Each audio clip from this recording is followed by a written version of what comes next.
So hello po, good day. I'm Melody Masamong. And i-share ko po sa inyo bakit ba maganda mag-ipon sa Kaiser, no? But before that, emphasize ko lang, no, yung tatlong what if sa buhay natin, no? Tatlong bagay lang naman ang pwede mangyari sa atin. Okay? And the good thing kapag napaghandaan natin tong three things na to, it will give us peace of mind. So, yun yung priceless doon. Yung peace of mind. Hindi yun napapalitan ng kahit ano. Okay? Basta may preparation. So, isa-isahin natin no, yung tatlong bagay.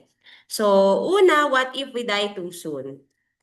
So, lalo na kung tayo yung income generating or breadwinner ng family. Okay? So, sino yung bahala sa kanila? Sa atin, wala nang problema yon. Pero paano yung pamilyang may iwan, no? So, ang solusyon doon ay life insurance. Because life insurance po is instant money. Madami siyang pwedeng paggamitan, no? Yun nga, yung continuous needs ng family na may iwan, no? Because of the insurance money. Pangalawa, lalo kung maliliit pa yung mga kids, makakapagpatuloy talaga sila sa pag-aaral, no? So, for kids education, o kaya naman may mga utang, so hindi na problema ng family may iwan because of the insurance money, no? Or the instant money from the life insurance. O kaya naman pangbayad ng estate tax. Ang dami pong gamit. Kaya dapat alam natin yung importance talaga ng life insurance, okay? So, if we die too soon, yan po yung solusyon. Paano naman kung we get sick? No? That's the second what if sa buhay. So, He will take care of us. Lalo nga kung tayo yung breadwinner or income generating. Di ba kapag may sakit, talagang affected yung pagkita ng pera. So, at least kung magkasakit man, no, ang solusyon po ay healthcare. Because pag may healthcare tayo, let's say hindi tayo nakakapasok sa work dahil may sakit tayo, meron tayong coverage. Hindi na additional problem pa yung pampagamot. No? And pangatlong what if po is what if we live too long. Of course, blessing yan, di ba? Nabiyayaan ng mahabang buhay. Pero, hindi naman tayo habang buhay ay kayang magtrabaho. 'Di ba? So, who will take care of us? So, doon na papasok yung solusyon naman doon ay investment. So, that money can take care of us, yung investment natin, no? And also, long-term healthcare. Kasi kailan ba lumalabas yung sakit, 'di ba? During our old age. So, doon pumapasok po yung three major financial needs natin, no? Yun nga, yung investment, insurance, and healthcare. Okay? So, yung healthcare po natin, no? Let's say meron tayong healthcare coverage ngayon sa company. Kasi common yan, di ba? May mga companies na nagbibigay ng libreng healthcare. Pero ang tanong ngayon is, paano kapag nag-stop ka na magtrabaho, nag-retire ka na, di ba? Siyempre, mawawala na rin yung coverage. So, how comfortable is your healthcare situation after age 60? Magdedepende po yan sa desisyon nyo ngayon, no? And what if I could tell you po no na may product or may isang financial product na kaya niya pong sagutin tong tatlong what if sa buhay natin. At yan na po papasok yung Kaiser. Okay? Kaya ko po nasabing maganda mag-ipon sa Kaiser. Because Kaiser provides po a total solution to your healthcare, investment, and insurance. So, isang savings plan lang pero tatlo agad yung nasasagutan niya. At nasasagutan niya talaga yung tatlong what if sa buhay natin. So, talagang peace of mind po, no? Okay, so to give you an idea, ganito po siya, no? Ayan. Okay, so mamaya papakita ko po sa inyo yung iba't ibang savings plan, but in this example po, K100. No? May mas higher pa po dito, up to K1000. So kung kaya talaga, magdepende po yan, magkano ba yung target mong ipunin? Magkano yung tina-target mong makuha upon maturity? 'Di ba? Kaya kung kaya yung mas malaking savings plan, then go for it. Kung hindi naman, at least dun ka sa pinaka mababang savings plan na pasok sa edad mo, magsimula ka. Kasi nga, the moment you start saving sa Kaiser, may coverage ka. 'Di ba? Whatever happens sa'yo, may coverage ka. So, yun yung napakaganda. Because let's say we're saving at the bank lang. 'Di ba? Pag sa bangko, when we save at the bank, pag nagkasakit tayo, hindi naman yun magbibigay ng healthcare. When something happens sa atin, wala namang ibibigay na life coverage si bank. Kaya dapat, of course, hindi tayo, disclaimer lang, hindi po ako against sa bank. Siyempre yung emergency fund natin, other savings na dapat easy access, it has to be in the bank po. Pero other portion of our money, no, dapat ay alat natin for our protection and for our future as well. So, yan. By the way, si Kaiser po, 7 taon lang po itong pag-iipunan, no? So, after 7 years ng pag-iipon, we'll wait for 13 years extended period para yun, yung ininvest po natin sa Kaiser, mag-grow na siya. Then, after 13 years, mature na, kuha na natin, good as cash na yung inipon natin kay Kaiser, no? And bibigyan po kayo ng option, let's say bata pa nag-start, no? Kasi yung Kaiser pwede na simulan ng 10 years old eh. So ibig sabihin at the age of 30, kuha na nila. So may option po, no? Or whatever age, basta nag-mature yung plan natin at bibigyan tayo ng option. Gusto ba natin i-pull out na lahat or stay lang natin para continuous na yung pag-grow ng money natin sa Kaiser and at the same time may coverage tayo. Okay, so yun po yung ibibigay na option. So, ang kagandahan dito, kahit na nandoon pa lang tayo sa saving or sa accumulation, nag-iipon pa lang tayo, no? At least dapat naka 1 year na maa-avail natin yung mga healthcare benefits, no? Yung mga free APE. Okay lang kung may healthcare ka kasi libre ng company mo pag nagpapa-APE ka, 'di ba? Paano dun sa mga walang free from the company, shoulder nila? So, lalabas pa sa bulsa nila, no? So, pag nag-iipon tayo sa Kaiser, hindi na yung problema. So ako, hindi na po kasi ako empleyado, no? So talagang minamaximize ko yung benefits ko na pagpapa-APE yearly. Ang advantage po kasi nun is mabilis mo ma-detect. Let's say may unusual dun sa result. Mabilis mong ma-actionan. Hindi yung, kaya lang naman hindi nagpapa-general or nagpapa-annual physical exam ang isang tao. It's because ayaw magastusan o kaya nga walang coverage, 'di ba? So, yun, ang laking tipid. So, imagine, nag-iipon ka lang sa Kaiser pero nagagamit mo yung mga healthcare benefits like yung APE. So, ang laking bagay po no, no? Nag-iipon ka at the same time, your goal is to stay healthy pa din. Okay? And dental benefits, no? Linis ng ngipin, buno, check-up, kasama sa mga benefits. And meron siyang waiver of membership fee due to death and total and permanent disability. So, ibig sabihin po nito, di ba po 3-in-1 siya, healthcare with insurance. So, once na approve na po yung policy, enforce agad yung insurance coverage natin. So, dito po sa Plan K100, 450,000 po yung insurance coverage. And kapag accident po, times 2. So, yung ibig sabihin ng waiver po ng membership fee due to death or permanent and total disability is, let's say may nangyari sa plan holder, nakakaisang taon pa lang siya. Um, Dahil may insurance po siya, fully paid na po agad yung Kaiser niya. Tapos, makukuha po ng family insurance money and matatransfer po yung healthcare na kinuha ng plan holder dun sa primary beneficiary. Kaya ipon na walang tapon, walang sayang po, no? Kung nakuha na ng pamilya yung insurance money, tapos na-transfer pa yung healthcare dun sa primary beneficiary. So, siya na ngayon yung mag-aantay ng maturity. Ang ganda po, di ba? So, yon. So, ayan po yung mga healthcare benefits, no? Members' Choice of Room and Board. Sa plan po na to, no, 1,000 per day. Annual benefit limit or yung hospital benefit limit po na to. Sa K100 po, 60,000. Mamaya po makikita nyo, no? Yung different plan. So, let's say, sa loob ng 7 taon, naghuhulog tayo, bigla tayong nagkasakit. Kahit nandun pa lang tayo sa accumulation, no? So, yan, sa plan na to, 60,000. So, term life, yun ay sinabi ko na may life insurance coverage. Kagandahan po dito, no?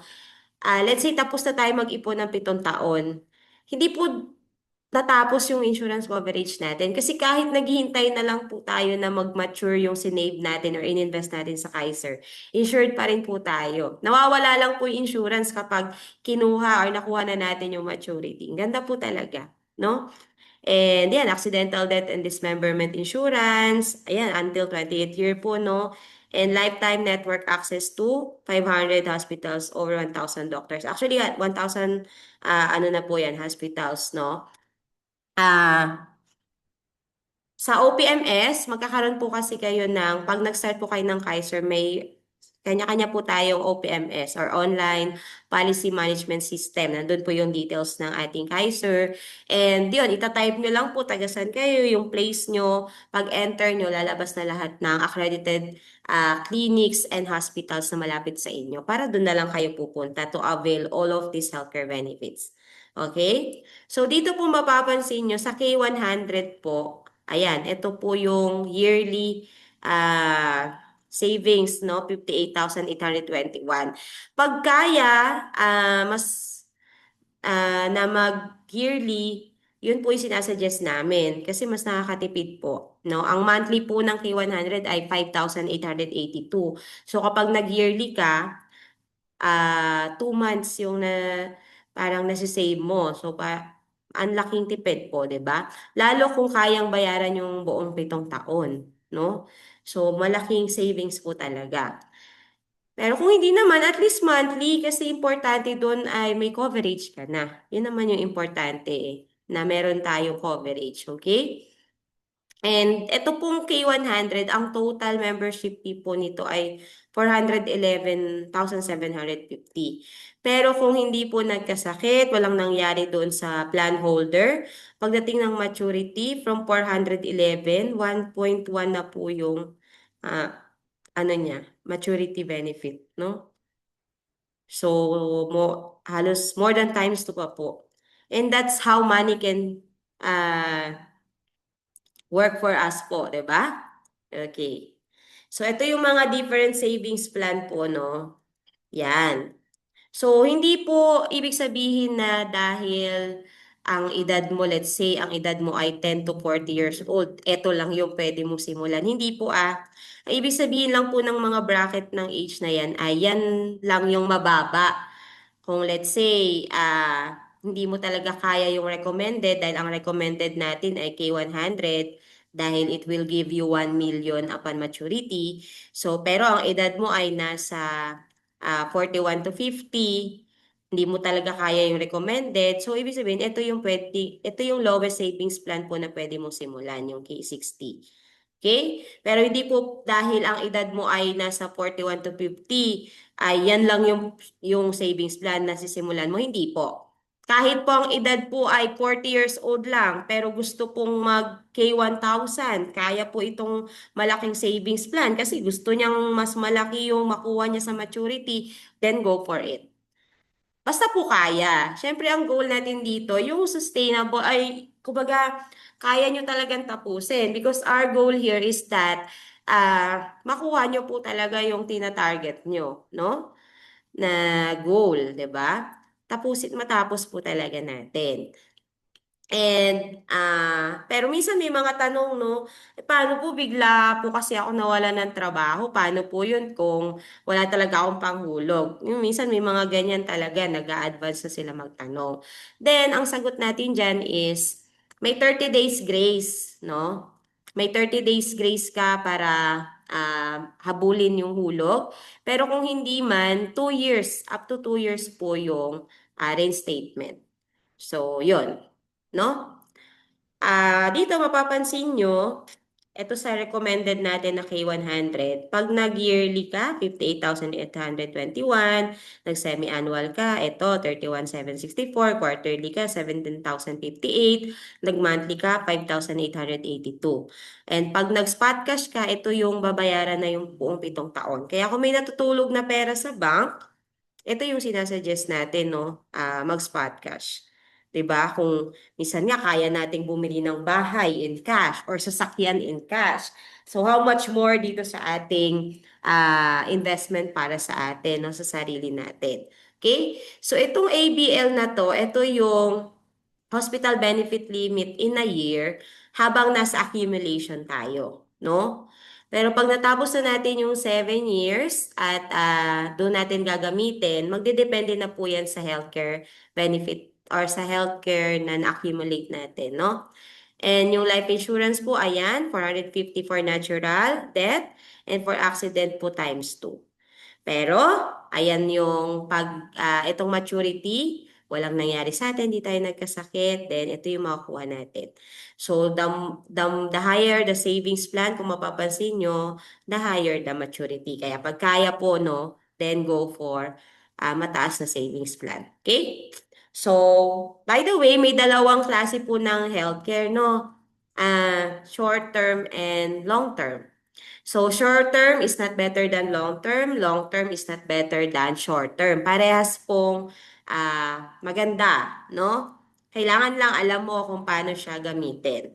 So, yung traditional na short term, ito po yung pwedeng provided ng company o kaya naman binibili natin outside, no? Yung binabayaran natin yearly. So, ito yon. Okay, so sa short term po, renewal is not guaranteed if with high claims. Ibig sabihin, nagkasakit ka ngayon, the following year, hindi guaranteed na i-renew ka pa, lalo kung mataas yung claims mo. Pero sa long-term healthcare po, guaranteed po ang renewal, no? Nag-start ka ngayon, nagkasakit ka, i-renew ka pa rin, basta hindi lapse yung policy mo. Okay? Sa short term, nag-increase yearly yung premium mo hanggang 60 years old, no? Pero sa long-term healthcare, fixed po siya in 7 years lang. Sa short term, generally wala pong insurance. Kung meron man, sobrang liit lang. Pero sa long term, ay 4-way insurance coverage na po. May term life, accidental death, waiver of installment due to death, and waiver of installment due to permanent and total disability. Sa short term po, walang accumulation ng unused health fund, tsaka wala pong return ng premiums for non-utilization. Isabihin, halimbawa, hindi ka nagkasakit, wala kang makukuha po nun na return, no? Pero sa long-term healthcare po, lahat po ng unused health fund nag-accumulate ng interest. And kapag di mo nagamit yung, let's say, di ka nagkasakit habang nag-iipon ka sa loob ng 7 taon, ibabalik po yung 85% ng hinulog natin. Okay? Yan. So, sa short-term healthcare po, up to age 60 lang yung coverage. Pero sa long-term healthcare, beyond 60, no? As long as may healthcare fund ka, covered ka. Okay? Sa short-term healthcare, pre-existing illness is not covered during the first year and lifetime or permanent exclusions may be issued on the second year onwards. So totally, hindi covered yung pre-existing. Pero sa long-term healthcare po, hindi covered during accumulation period lang. Pag natapos mo na yung 7 taon, kahit ano pa yung sakit mo, kahit kabag lang yan, covered po, no? Okay, sa short term, reinstatement is limited only po within 30 days of lapse policy. Pero sa long-term healthcare po, up to 2 years. Okay? Sa short term, continuous yung yearly payment, no? Kung nag-start ka ng 30 or 40 hanggang 60, dire-diretso yan taon-taon. Pero sa long-term healthcare, 7 taon lang po talaga. And yun, yung na-explain ko po, no, pwede mo pa siyang bayaran na yung buong 7 taon para wala ka nang isipin. And yan po, subject to the availability of accumulated health fund. Okay, yan. So, I hope mas klaro po sa atin yung difference po ng short term at long term po, ha? Alright. So, yan. Ang Kaiser po, ito po yung mga partner or accredited hospitals and clinics. Ilan lang po ito, no? Kumbaga, just to show you po na even malalaking hospitals po ay accredited. Okay? So, yan po. Kung meron man po kayong katanungan, ay sasagutin ko po yan. Mag-message lang po kayo or pwede po tayo mag-usap via Zoom or whatever you want, call, video call, para po ma-assist ko na rin kayo po mag-start, magsimula po, no? Dahil ang very fulfilling po talaga kapag tayo ay nakapag-start ng Kaiser Savings dahil talaga namang 3-in-1 product na siya. Ang dali lang po simulan nito. So, God bless po.